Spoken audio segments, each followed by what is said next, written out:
perfect man for a woman is the one who's able to be balanced with both masculine energy and feminine energy. Of course, he has to operate more in his masculine energy, but he also has to have the understanding of the feminine energy.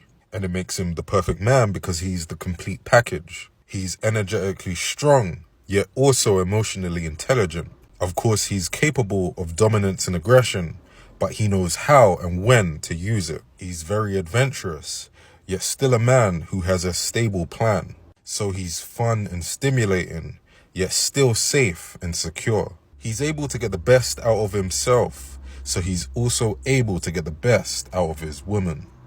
I know if I'm with a mature man. First of all, a mature man is not obsessed with social media. He might have it for business purposes, but he's not just sitting there scrolling on social media, looking at girls, double tapping their pictures. The next thing is, if he can communicate his feelings to you without giving you an attitude, prioritizing communication over being angry. He doesn't get weird about your time of the month. A mature man is not going to care about that. I'm not saying he's going to go down on you or something during that time. He's going to be caring to you about it. He's also going to be understanding of the fact that you're needing a little more love and affection, and you're maybe going to feel a little low energy at that point. If he's not understanding that, not a mature man. A mature man is not over drinking. You know you're with a mature man if he is not hiding his phone from you. I'm talking about phone passwords, doesn't put his phone face down, doesn't put his phone under his pillow when he's going to sleep. Under his pillow? I've heard it.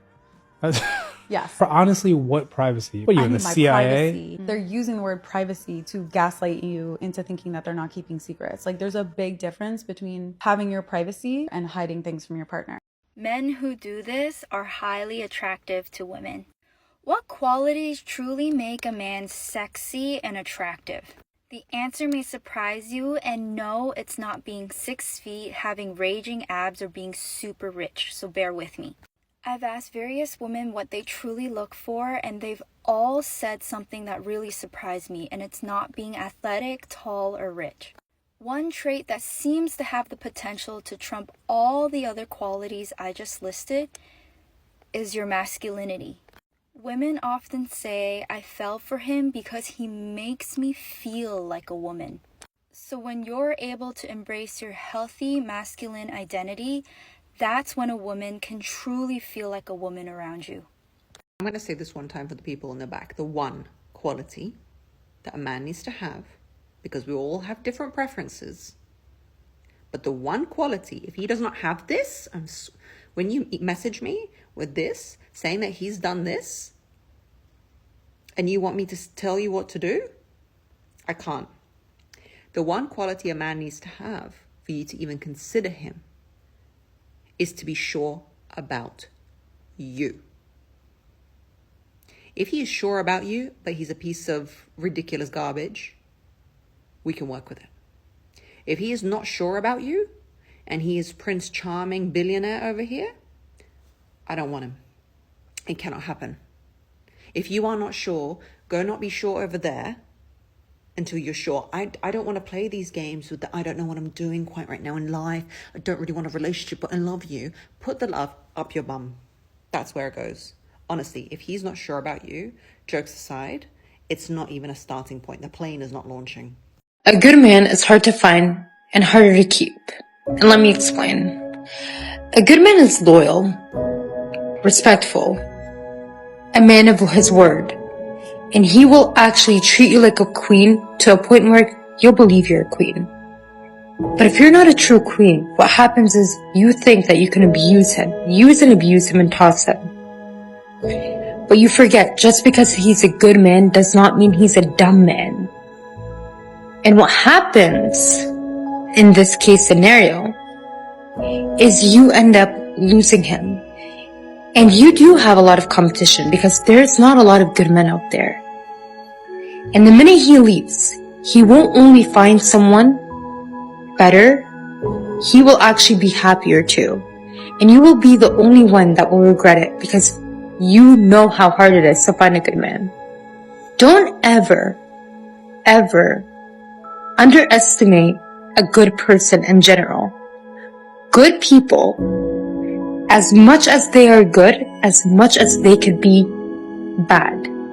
And when they turn bad, you will regret the day you met them.